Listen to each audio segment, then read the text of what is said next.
Hola, yo soy Guillo Y yo soy Nelson. y bienvenidos a Donde Vive el Miedo.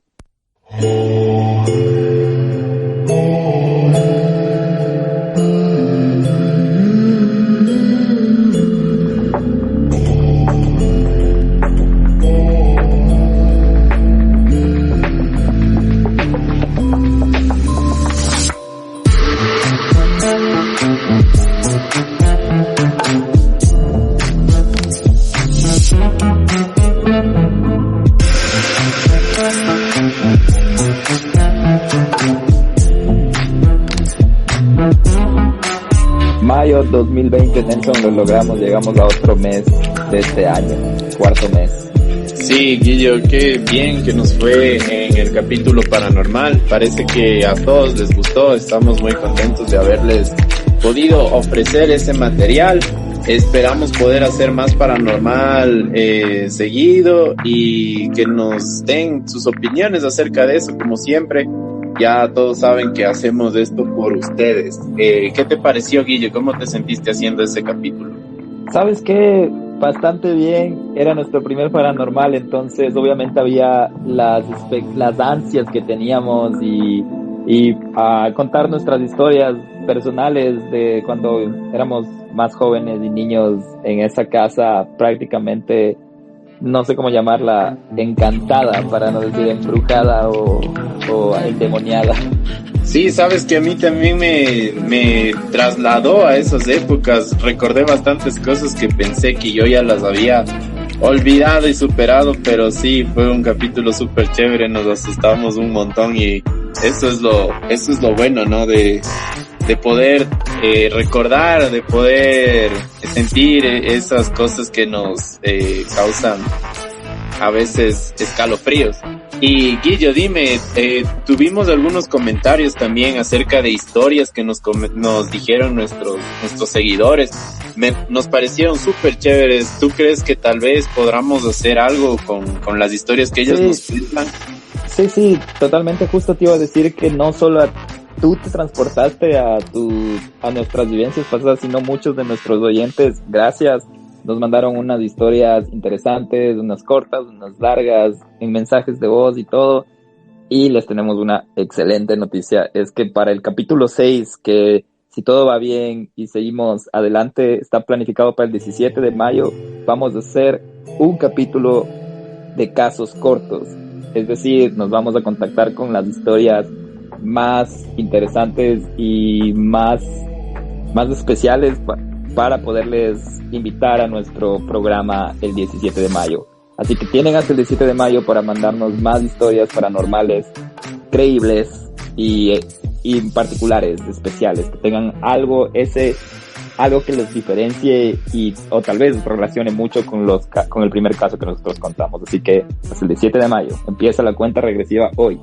Así que ya saben, por favor, envíennos sus historias. Todas serán escuchadas, todas serán contadas, en su mayoría las que más impacten. Estamos muy emocionados con esto, ya queremos leerles. Y listo, entonces, Guillermo, cuéntanos, ¿qué tenemos preparado para el día de hoy? Crimen, Nelson, tenemos crimen. Vamos a saltarnos un poco de lo paranormal para volver al crimen. Y yo sé que tú empezaste con esto del crimen, pero ahora me das la oportunidad y veamos cómo nos va con este caso. No quiero decir el nombre porque sé que todavía, obviamente voy a decir el nombre, porque sé que algunos de nosotros tal vez ya hemos escuchado de él, otros no, pero en sí quiero preguntarte a ti, Nelson, ¿qué sabes de él? ¿Qué sabes del famoso monstruo de los manglares? El monstruo de los manglares, me parece que... Ah, ya sé a quién te refieres. De hecho, uno de los asesinos más crueles y despiadados de niñas, de chicas adolescentes que tuvo la costa ecuatoriana en los años 80. No lo voy a decir yo, pero sí, es súper interesante este caso porque para mí me parece uno de los asesinos en serie más grande que ha tenido toda la región. Y de hecho yo lo llegaría a comparar, me arriesgaría en compararlo incluso con Ted Bundy. Pero cuéntanos más, Guillermo, por favor. Pues sí, Nelson, vamos a hablar de Daniel Camargo Barbosa, alias el sádico del Charquito, el monstruo de los manglares o el asesino de vírgenes. Y tú ya dijiste, sus presos eran jóvenes, mujeres jóvenes, es un asesino serial. ¿Cuáles eran las características que él hacía? Él asesinaba y violaba, así que de una vez vamos a dar nuestra alerta de que esto va a ser un poco explícito y gráfico. También estrangulaba y apuñalaba a sus víctimas. Él se localizó en diferentes partes de Sudamérica, y eso es lo que vamos a hablar hoy, del que tuvo más de 72 víctimas. No hay un número confirmado de víctimas. Algunos dicen que fueron 150, otros dicen que fueron 72, pero de eso es lo que básicamente vamos a hablar hoy, de Daniel Camargo Barbosa, quien fue un asesino en serie, psicópata de Colombia. Y se cree que violó, como les dije, a más de 150 niñas en Colombia, y ahí es donde se involucra nuestro país, Ecuador, durante los años 70 y 80.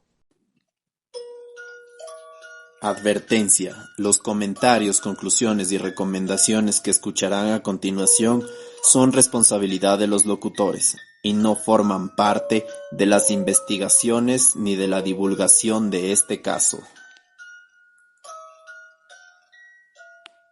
Súper interesante, súper chévere este caso que vas a comentar, Guillermo, y como tú decías, es tan difícil contar las víctimas de asesinos regionales prácticamente aquí en Sudamérica, porque recuerden que en esas épocas, en los años 80, no había un control policial cuando se procedían a desplazarse este tipo de asesinos, y igualándole también un poco con el monstruo de los Andes, que tuvo varias víctimas. Ellos asesinaron durante bastante tiempo alrededor de toda la región, en Colombia, en Ecuador, incluso llegaron hasta Bolivia algunos. Entonces sí me parece algo súper interesante, Guillo, pero no te molesto más. Sigue por favor con la historia. Comencemos. Gracias, Nelson. Y sí, déjame contarte un poquito de la vida temprana de Daniel Camargo. Le voy a llamar Daniel o Camargo, pero siempre que escuchen Daniel ya saben de quién estamos hablando. Y él nació en algún lugar de los Andes colombianos, en el área específicamente de Cundinamarca. Lamentablemente su madre falleció antes de que él pueda cumplir un año de edad. Entonces, por este motivo, su padre se casa con otra mujer. Y esto quiero que tengan bien en mente, que la mujer con la que su padre se casó tuvo problemas de infertilidad, lo que provocó problemas mentales de esta mujer que todos llevaron o cayeron sobre Daniel cuando era pequeño.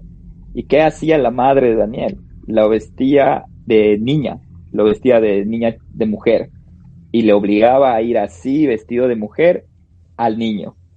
Imagínate el bullying, la humillación que tenía Daniel cuando iba al colegio.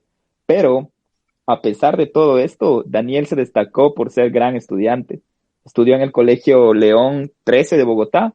Si alguien de Colombia nos escucha y sabe dónde está este colegio, se relaciona más o menos dónde fueron los primeros años de Daniel. Pero sus deseos de seguir estudiando obviamente se vieron obstaculizados porque tuvo que dejar la escuela para ayudar a su familia económicamente.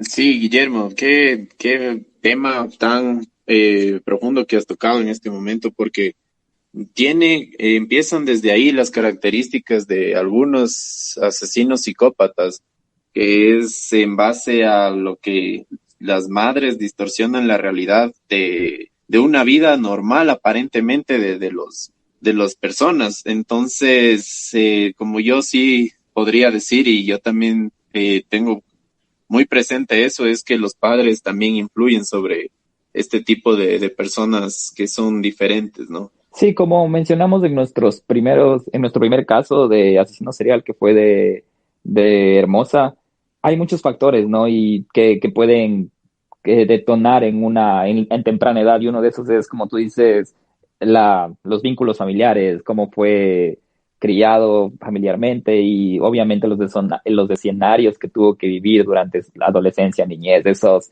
crean, no sé cómo lo llamarían psicológicamente, como resentimientos sociales y un poco bueno, creo que tú sabes más de eso, Nelson, pero... Claro, empiezan a trastornar tu personalidad, empiezan a afectarte directamente en tus pensamientos, tus emociones, empiezan también lo que se conoce como la tríada fatídica, que es que indican que empieza por el rechazo de la sociedad hacia el individuo, y este a su vez refleja sus emociones en contra de los animales. Por ejemplo, se hacen taxodermistas, empiezan a cazar, a coleccionar animales, empiezan con el maltrato, también no controlan sus esfínteres en algunos casos. Wow, Y otro de los ejes de la triada fatídica es la piromanía. wow. Empiezan a tratar de destruir mediante el fuego cualquier tipo de elemento que a ellos les cause algún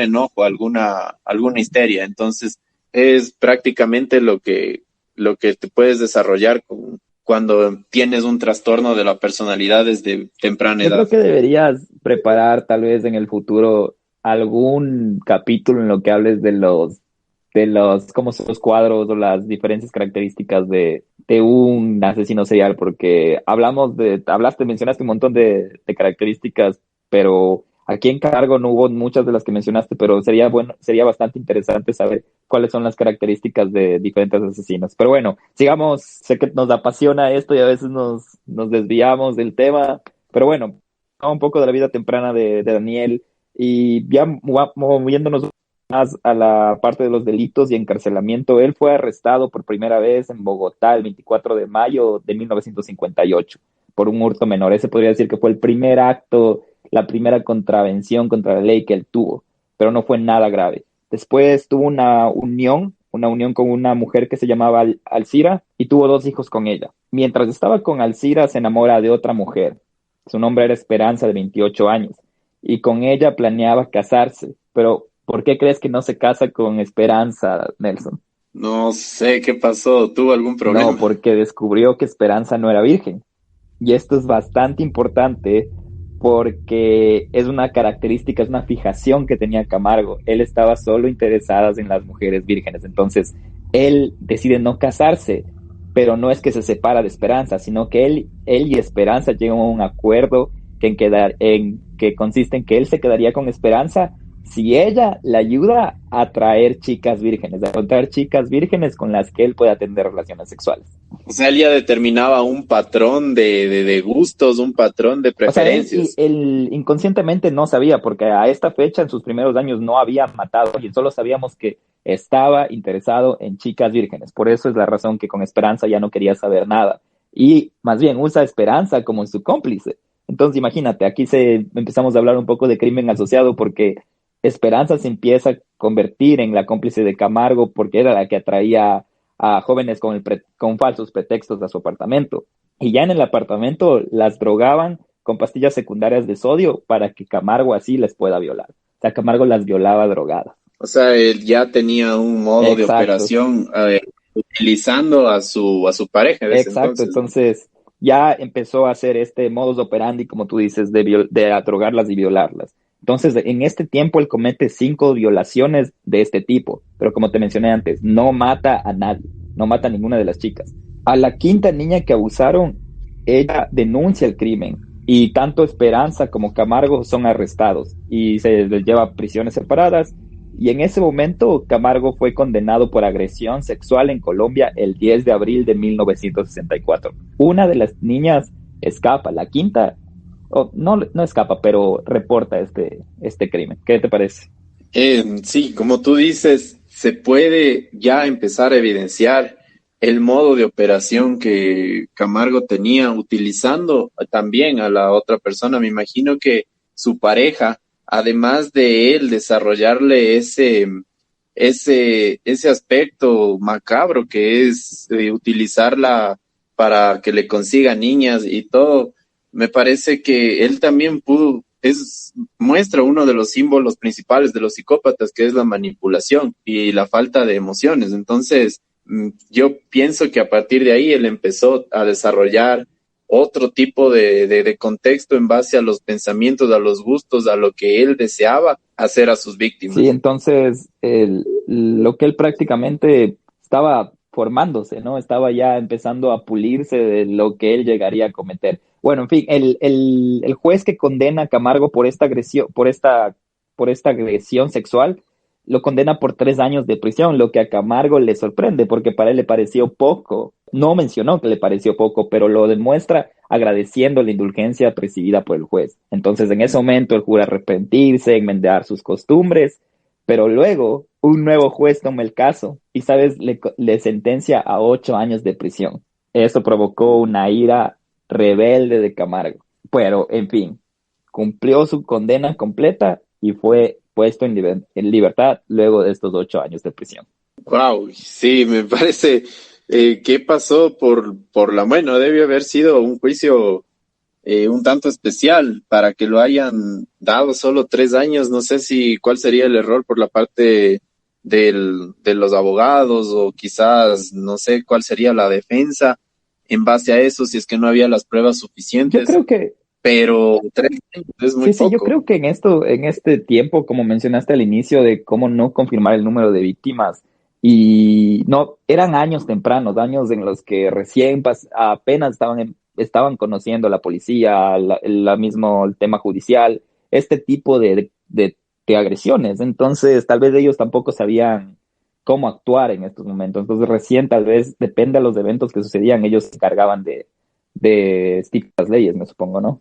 Claro, sí, sí. Cuéntanos más, por favor. Quiero saber qué pasó, cómo vino al Bueno, Ecuador. entonces, en 1973, él es arrestado en Brasil por estar indocumentado. Entonces, imagínate, de Colombia viajó a Brasil. No sabemos cómo lo hizo, pero debido a un retraso en el envío de los registros criminales de Camargo desde Colombia a Brasil, él es deportado y libertado con la identidad falsa que él tenía. Entonces, de Brasil le deportan a Colombia por un tema burocrático de que no llegaron los papeles de registro, y regresó a Colombia. Cuando regresa a Colombia, empieza a trabajar como vendedor ambulante de televisores en Barranquilla, exactamente.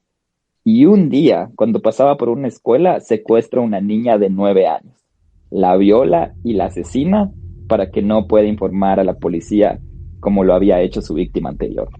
Este fue el primer asalto con asesinato de Daniel Camargo. Qué pena, qué tristeza, pero como tú dices, él se estaba preparando. Recordemos que la mayoría de psicópatas tipo BTK, ya les voy a explicar un poco después lo que significa BTK, pero a los que les gusta el crimen, ese término es súper importante.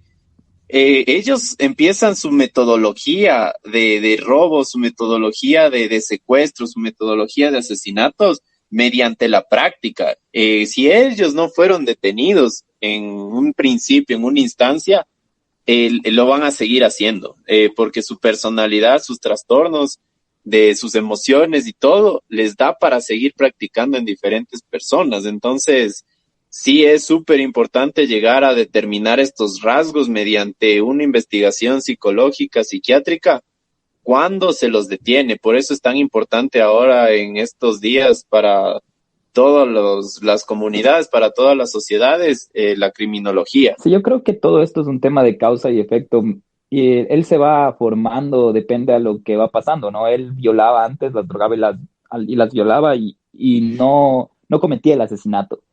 Entonces, al no cometer el asesinato, fue encarcelado porque alguien informó. Entonces ahora dice, ya aprendí la lección, no debo dejar cabos sueltos, la violo y la asesino, y se queda ahí el caso cerrado. Tú, Guillermo, te pregunto algo. ¿Tú crees que él ya pensó en asesinar a la niña o alguna niña o alguna víctima incluso antes de su primer atraco? ¿O piensas que simplemente fue la situación lo que le llevó a Yo creo realizar que eso? cuando un asesino se está formando, muy poco piensa en los momentos frenéticos del momento. Él piensa tal vez cómo la va a capturar, cómo va a transcurrir la agresión, pero hay veces que te hablo del momento en que se va formando sus patologías, sus características. A veces el mismo hecho del frenesí y del momento de la situación le obliga a estas circunstancias. Tal vez planeaba matarla para que no diga nada, pero tal vez en su inconsciente decía, si ella accede, tal vez no tengo que matarla, pero obviamente lo hace porque sabe que va a haber repercusiones de los daños que le está haciendo. Pero cuando se forman, no creería que ya lo tienen pensado todas sus... Obvio que hay asesinos que son totalmente meticulosos, pero yo creo que el primer asesinato tal vez es un poco impulsivo, un poco se deja llevar de emociones, pero una vez que alguien asesina y sabe sobrellevarlo, no para, creía yo.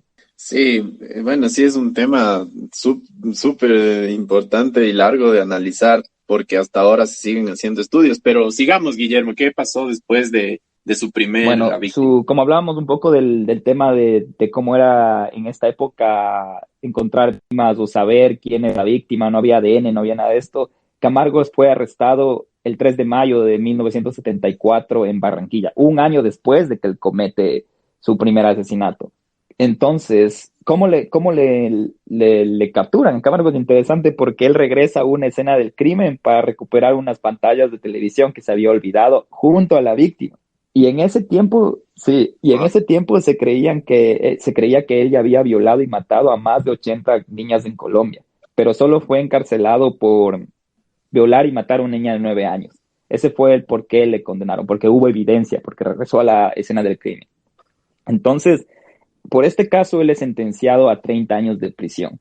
Esa sentencia se redujo a 25 años, no tengo idea por qué, traté de buscar por qué, pero se redujo a 25 años y fue internado en la prisión de la isla Gorgona, en Colombia, el 24 de diciembre de 1977. perdón, la isla Gorgona, la cárcel de Colombia era conocida como el Alcatraz de Latinoamérica. Para la gente que nos está escuchando, que no sabe todavía, les recomiendo investigar. Es súper raro ese tema porque desearon imitar las características de reclusión de Alcatraz de Estados Unidos para realizarlo acá en Sudamérica, y ese era el objetivo, poner a los principales criminales y ampones de Sudamérica en esa cárcel. Entonces es algo para tarea para ustedes. Entonces Nelson, después de esto, mientras está él en la Gorgona, es donde él empieza a planear su escape.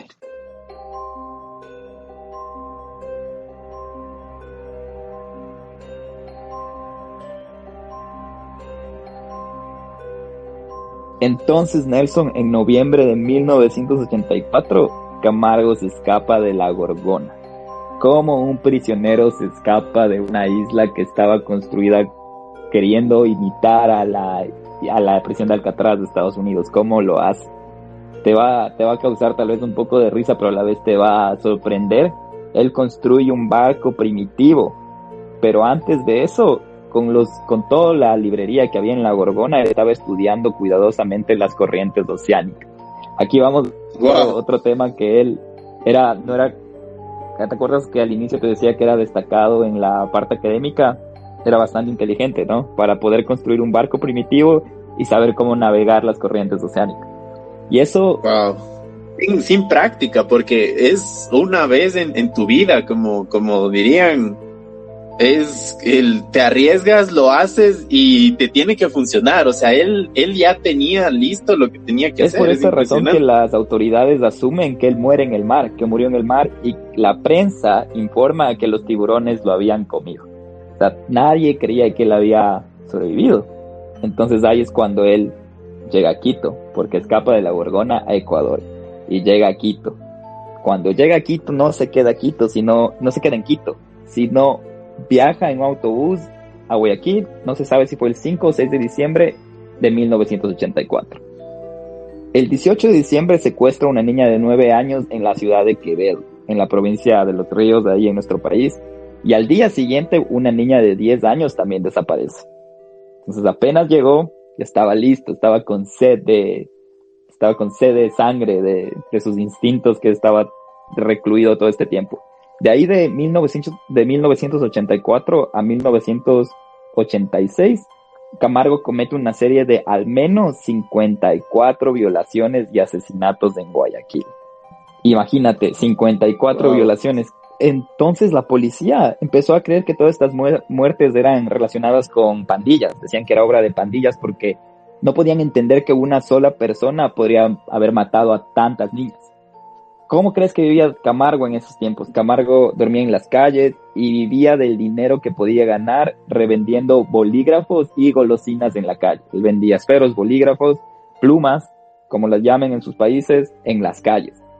Y escucha esto, de donde también sacaba dinero, y esto es importante. Él también completaba ingresos vendiendo la ropa de las víctimas, vendiendo de la ropa de los niños, de las niñas, perdón, que violaba y asesinaba. Y las pertenencias.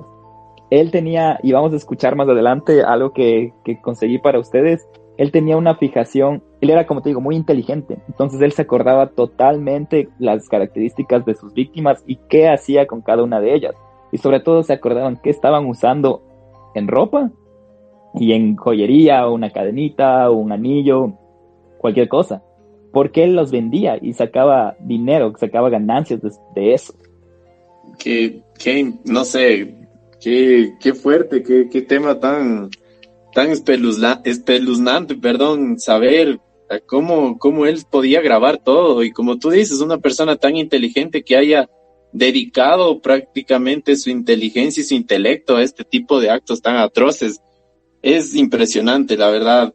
Yo no tenía detalles acerca de eso, yo conocía acerca del caso, pero me has dejado perplejo en cuanto a Sí, lo ahora que te me quiero contar un indicas. poco del modus operandi que empezaron allá a definir luego de haber sido capturado, para que no sé si ahí tú puedas añadir algo más, pero él seleccionaba a niñas, como te digo, jóvenes indefensas, vírgenes, de clase, no sabía que eran vírgenes, pero por la edad se asumía, por eso lo hacía de niñas de 9 a 10 años. Su objetivo eran chicas y niñas de clase baja en busca de trabajo, niñas que necesitaban dinero. ¿Y cómo se acercaba a ella? Se acercaba fingiendo ser un extranjero que necesitaba encontrar un lugar y mentía que tenía que encontrar el lugar para entregar un dinero, y las mostraba el dinero y les decía que si le ayudan él les iba a dar un poco de ese dinero. O la otra modus operandi que él usaba era hacerse pasar por un pastor evangélico, ¿sí?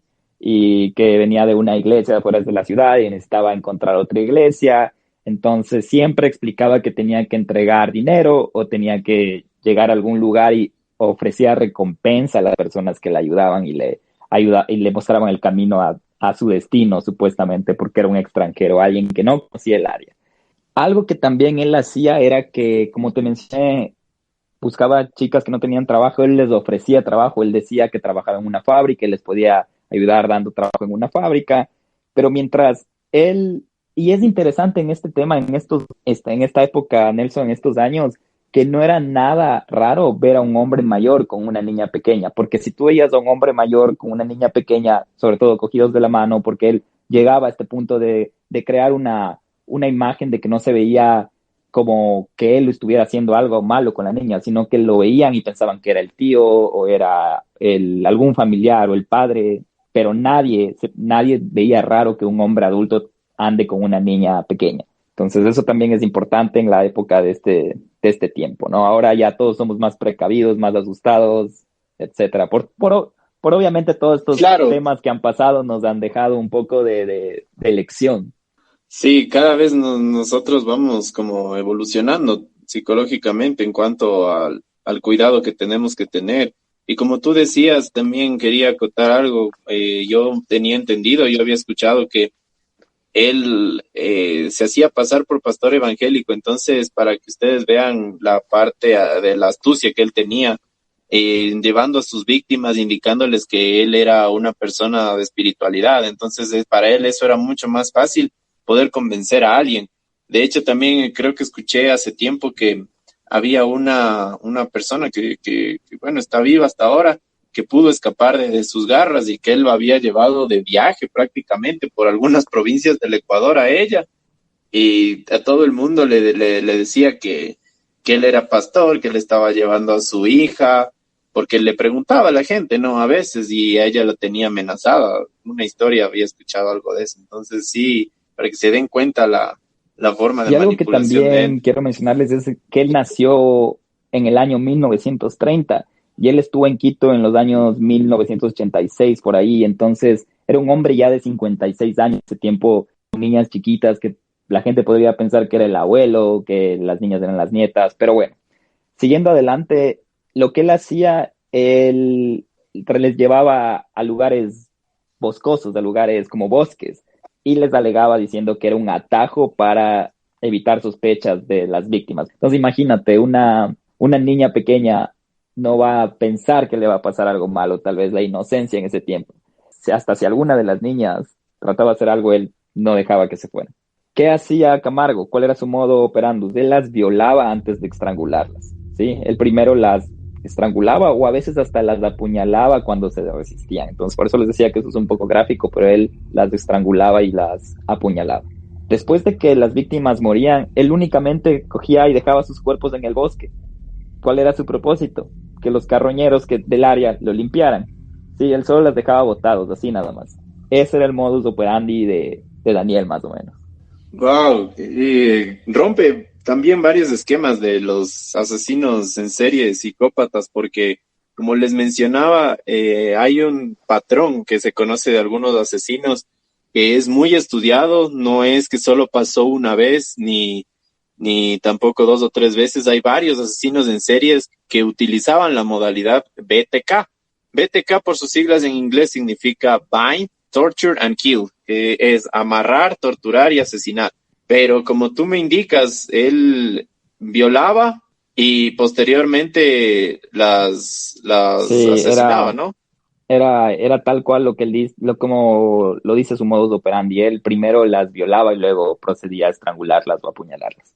Y ese detalle de dejar que los carroñeros o dejar a los animales que se alimenten de la víctima del cadáver es también algo que tiene que ver con su intelecto, porque imagínense también pensar un momento como uno de estos asesinos, tratan de esconder el cuerpo lo que más pueden, pero Daniel lo hizo de otra manera, ¿no? Utilizó también a los animales para poder zafárselas. Por eso también es que hay tantas víctimas que no se pudo reconocer y se asume que son parte de estos asesinos. Pero continúa, Guillermo, Y por favor. Nelson, luego de haber hablado de este modus operandi, quiero contarte ya ir un poco entrando a su arresto. Entonces, aquí quiero más o menos nuevamente avisar a nuestros oyentes que voy a ser un poco descriptivo, ya no en el tema de cómo lo hacía, sino de algunas palabras de las que él dijo que pueden afectar la sensibilidad.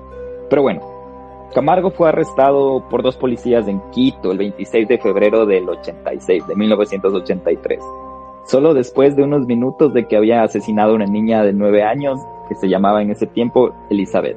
Los policías estaban patrullando el área y encuentran a alguien sospechoso, le encuentran a él y se acercan. Y esto fue cerca de los que vivimos en Quito y los que conocen Quito, cerca de la Avenida de los Granados, en el norte de Quito. Entonces los policías ven a este hombre que estaba actuando sospechosamente, se acercan y él tenía una bolsa consigo. ¿Y qué llevaba en la bolsa? Tenía la ropa ensangrentada de su última víctima. Y escucha esto, una copia del libro de Crimen y Castigo de Dostoyevsky.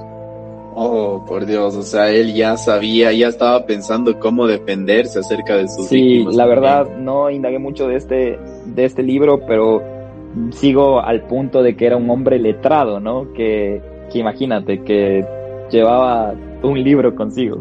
Claro, o sea, como tú dices, él me imagino que en sus años tempranos en los que él estaba preso empezó a leer una cantidad enorme de libros acerca de cómo él le podría salvar, porque, bueno, más o menos para los que han leído Crimen y Castigo, además de ser un libro súper bueno para desarrollar la personalidad, para vencer el miedo y todo, también se refiere a la novela en sí psicológica de cómo poder manejar las situaciones difíciles en contra de las autoridades. Entonces, él, como te digo, él quizás se estaba preparando, él sabía que le iban a coger, que le iban a detener en algún momento, y él prácticamente estaba instruyéndose cómo salir de una situación así. Qué interesante este hombre, este personaje. Bueno, cuando fue detenido, luego lo trasladan a Guayaquil para su identificación. Y Nelson, recuérdame si mencionó esto, y si no lo menciono ahora, es que cuando él estuvo en Guayaquil, una de sus víctimas escapa, sin antes ser violada o estrangulada, o obviamente porque estaba viva, escapa, pero que ella nota que había algo extraño con este hombre. Y es así como él llega a ser arrestado, porque él es detenido, luego trasladado a Guayaquil para su identificación, y cuando es arrestado da un nombre falso, Manuel Bulgarín Solís, pero luego es identificado por esta chica que fue una de sus víctimas de una violación que se escapó. Entonces esta chica es bastante crucial y les voy a poner a continuación una entrevista, una opinión de un psiquiatra que lo analizó, y también consigo las declaraciones de la víctima, quien lo reconoció. Él daba sus explicaciones. Lo que pasa, dije a la señorita, usted tiene razón en el método. Lo que pasa es que yo me acuerdo muy bien de mis víctimas, pero usted no fue mi víctima, por eso no me acuerdo bien. Pero usted tiene razón en que llevé a una chica hasta Laurel y de Laurel se escapó. Usted tiene razón cuando dice que yo la llevé hasta el kilómetro 14,5 con el mismo engaño de que yo era un pastor evangélico, etcétera, etcétera. Él sostuvo que de sus víctimas no se olvidaba. Peor aún, él no se olvidaba de aquellas que tenían alguna sortija de oro, una cadenita, unos aretes, porque él con eso, aparte que las guardaba, las reconocía muy bien y ganaba algún dinero. Era extraño él y me convenció de tal manera de que él me lloró. Él dijo, señorita, se lo pido esto, me dice, en nombre de nuestro Señor. Me dice, sí, porque yo soy un evangélico, me dice, yo no le ando haciendo mal a nadie. Me dice, está diciendo la verdad. Esa voz que escucharon al final es la de Daniel Camargo mientras confrontaba a una de las periodistas que le hacía preguntas. Daniel Camargo confesó muy tranquilamente haber matado a 71 niñas en Ecuador desde que escapó desde Colombia, de la prisión que les mencionamos. Luego de esto, él llevó a las autoridades a todos los vertederos de las víctimas cuyos cuerpos no habían sido recuperados, y tengo algunas fotos de archivo de medios ecuatorianos donde él está liderando y guiando a la policía a mostrarles dónde dejó el cuerpo. Entonces imagínense en esa memoria fotográfica que él tenía. Y él también en el lugar donde llegaba con el cuerpo policial explicaba los crímenes sádicos y no mostraba ningún sentimiento de remordimiento. Él los explicaba en el mismo lugar cómo lo hizo, dónde lo hizo, y les enseñaba el cuerpo. Sí, eso hacen en la mayoría de las personas, de los asesinos en serie, que quieren reconocimiento, y llega un punto en que a pesar de que ya se sienten atrapados y todo, no les queda nada más que contar. Pero con el detalle y la frialdad, me imagino, yo también creo que les voy a dejar una foto en el Instagram acerca de Camargo explicando en qué posición dejó a sus víctimas, cómo lo hacía. Pero imagínense hacer esto a más de 50 personas y recordar cada detalle. Es un nivel súper elevado de sadismo, de falta de remordimiento, como lo decías. Entonces sí es fatal, la verdad. Sí, y lo que dice a continuación es bastante sensible, porque lo que encontraron los policías era que las víctimas, algunas de ellas habían sido cortadas, y no con un cuchillo simple, sino con machete. Eran cortes, eran agresiones fuertes. Y también él, cuando les explicaba la forma de elegir a las niñas, daba una explicación muy cínica. ¿Y sabes lo que él dijo? Algo muy, muy crudo y muy insensible desde mi punto de vista. Él decía, quería vírgenes porque lloraban. Y esa era su mayor satisfacción. Crudo, la verdad, el tema. No puede ser. O sea, sí es... A mí se me eriza la piel cada vez que escucho las confesiones frías de las personas, y por eso era que les decía el capítulo anterior que más le tengo miedo a los vivos, porque yo creo que las personas cuando tienen este grado de parafilias, de neurosis, pueden llegar a hacer cosas muy terribles, la verdad. Nelson afirmaba que él cometía estos crímenes, su motivación era porque él quería vengarse de las mujeres, de dos puntos específicos, de la infidelidad de las mujeres y de la infertilidad de las mujeres. ¿Recuerdas? Porque él decía que las odiaba por no ser lo que se supone que deben ser las mujeres. Por eso creo que todas sus víctimas eran vírgenes. Claro, entonces está muy relacionado con lo que él creció. Debió haber escuchado cuando niño varias peleas, varias situaciones de estrés, tanto de su padre con la pareja, con su madrastra podría ser, en cuanto a eso. Entonces él desarrolló durante toda su vida esta afectación en su personalidad. Sí, es bastante crudo este asesino. Y bueno, los asesinos seriales así son, ¿no? Por eso son en serio, por eso no paran, por eso tienen esta adicción a matar, y con diferentes características.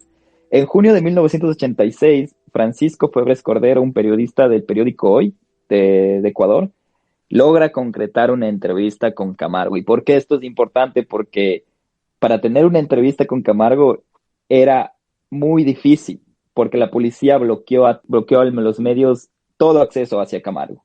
Y también porque el hecho que Camargo, recuerdan a Hermosa, él exigía una gran tarifa antes de dejarse entrevistar.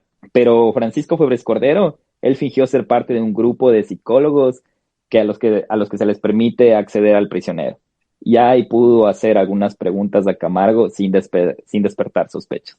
Después de la entrevista, Francisco Febres Cordero lo describió como una persona altamente inteligente, lo que mencionábamos antes. Él dijo que tenía respuesta para todo y podía hablar de Dios y el diablo por igual. Era muy bien leído. Él citó a diferentes autores como Hess, Vargas Llosa, García Márquez, Guimarães Rosa, Nietzsche, Stendhal y Freud. Y todos los conocimientos que adquirió, toda esta educación literaria, fue durante su tiempo en la prisión de la isla de la Gorgona. Ahí estudió hasta corrientes oceánicas, si recuerdan. Entonces, era una persona que le gustaba ilustrarse. Entonces, Nelson, así llegamos a la sentencia de Camargo. Camargo fue condenado en 1989 y sentenciado a 16 años de prisión. Esa era la sentencia máxima disponible en Ecuador en ese tiempo. Mientras él cumplía su condena en la cárcel García Moreno de Quito, afirmó haberse convertido al cristianismo. En esta penitenciaría él fue encarcelado con un personaje que tal vez a ustedes les va a sonar familiar el nombre, y si no, el apodo, el alias, pero él compartió penitenciaría con Pedro Alonso López, mejor conocido como el monstruo de los Andes. Claro, el monstruo desdentado de los Andes. Yo personalmente pienso que es uno de los asesinos más sádicos de la Sí, historia de la humanidad. Ajá, ya que cuando a él le encontraron las víctimas, encontraron cementerios completos con 25 a 30 cuerpos en varias ocasiones. No era un asesino común, es la verdad, es un carnicero. Entonces, tenerlos a los dos en la misma penitenciaría, confírmame, sí, en la Guillermo, García esto fue Moreno aquí de en Quito. Ecuador. Wow, o sea, la verdad yo sé que no se ha dado la relevancia ni el conocimiento, pero al saber eso, al enterarme, porque la verdad yo no sabía que él estuvo ahí en el García Moreno compartiendo la penitenciaría, pero imagínense, entre estos dos llevaban casi alrededor de unos 400 muertos prácticamente en dos personas, entonces sí me Sí, Nelson, dejó justamente sorprendido eso que esto. mencionas, se cree que él violó y mató a más de 300 niñas en Colombia, Ecuador y Perú.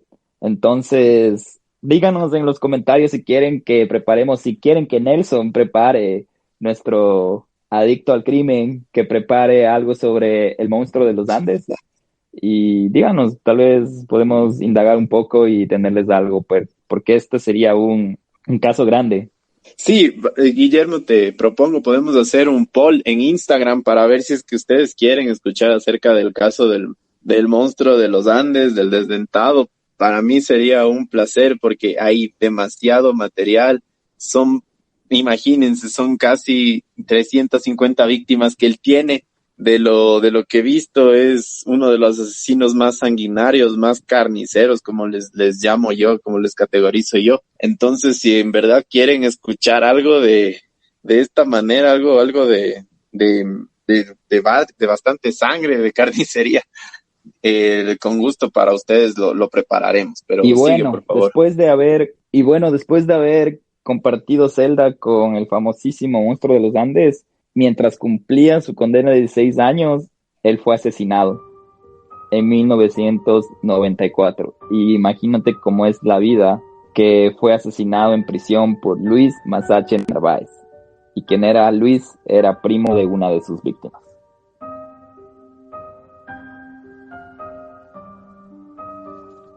Entonces su vida finalizó a manos de un familiar de él en la cárcel, de una manera del viejo adagio de la ley Hammurabi que dice ojo por ojo, diente por diente, o en tu misma ley puedes morir. Y sí, Nelson, de esta manera irónica es como termina la vida de Daniel y este caso del monstruo de los manglares.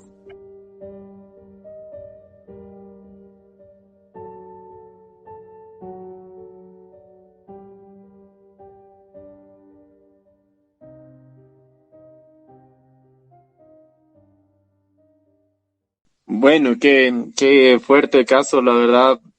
Como les mencionaba, a mí me parece que algunos de los asesinos latinoamericanos, así como asiáticos y también algunos europeos, están infravalorados. Lo que más consumimos nosotros es los conocimientos de asesinos en serie que son americanos, la verdad, pero yo creo que no se debería infravalorar este tipo de casos porque, como les digo, para mí el crimen es bastante educativo y puede llegar a salvar vidas. Siempre les voy a mencionar eso.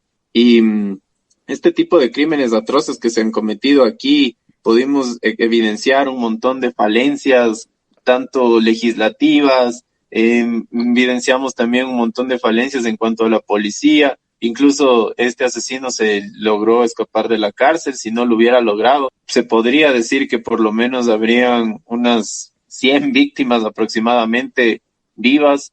Y yo te quiero comentar algo. Yo conocí a una chica una vez que me indicó que ella, cuando era niña, Daniel Camargo, sabía pasar por la casa de donde estaba ella, y ella una vez había estado jugando y él decía que sabía pedir dinero en las casas también, viendo sus posibles víctimas, ¿no?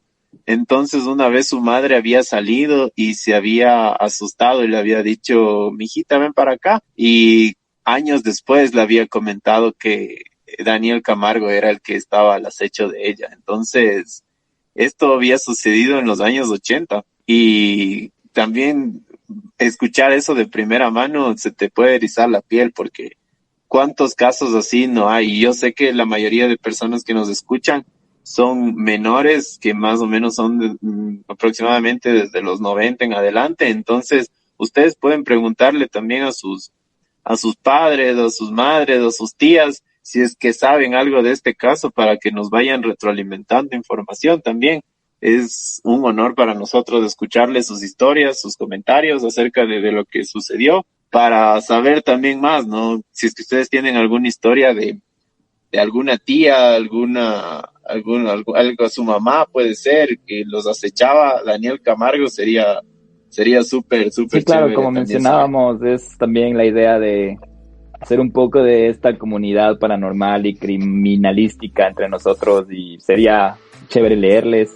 También queremos agradecerles por llegar con nosotros a este 4º capítulo de Donde Vive el Miedo. Y si no han escuchado, si apenas nos escuchan, no se olviden que tenemos 3 capítulos antes. Les recuerdo que Spotify Podcast es gratis, no necesitan ser premium para escucharnos, así que si les gustó, compartan con sus amigos, con sus familiares, porque estamos en época de cuarentena y es un buen momento, es una buena manera de no aburrirnos en casa. Sí, Guillermo, por favor, ¿nos puedes mencionar nuestras redes sociales otra vez para que nuestros amigos nos puedan escribir, para que nos puedan indicar toda la información que tienen acerca de esto?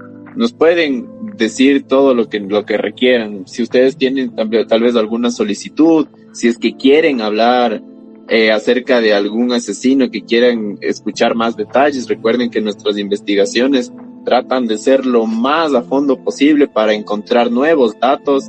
Sería súper bueno que nos repitas las redes sociales. Sí, en Instagram nos pueden encontrar como @dondeviveelmiedo, en Facebook @dondeviveelmiedo podcast. Si nos quieren enviar sus historias vía correo, vía Instagram, pero si quieren hacerlo vía correo es dondeviveelmiedopodcast@gmail.com. Y quiero aprovechar este momento también para agradecer, si es que nuestros oyentes, hay personas que se encuentran, he visto que nos siguen personas, enfermeros, médicos, muchas gracias por estar ahí en la primera línea en estos momentos. Quiero agradecer a ellos, a toda la gente que está poniendo de su parte desde estando en sus casas, o hasta la gente que está trabajando, moviendo la economía.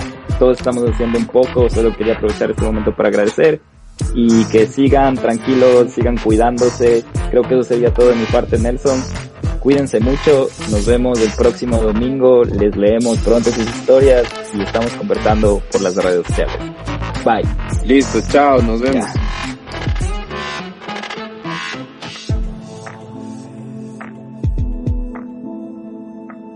Este capítulo fue escrito y editado por Guillermo Díaz, música por Hatton, Kevin MacLeod y Mew.